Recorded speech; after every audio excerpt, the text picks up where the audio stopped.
Okay, this video we will make showing how to set up the thickness. Okay, by the digital readout. Firstly, we will input the. For example, I want to set up a 60.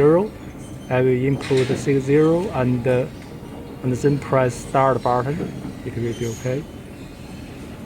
Yeah. Now the thickness is 60 millimeter. Okay. Now we will change into 120. 等会儿，再开始。Okay, we set up 120. Okay, press start. Now the setting table, the conveyor table will be coming down, and the setting thickness will be reached to 120 millimeter.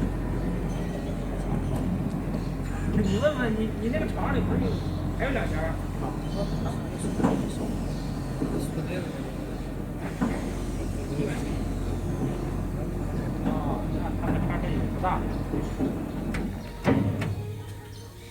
？Okay, it's 120.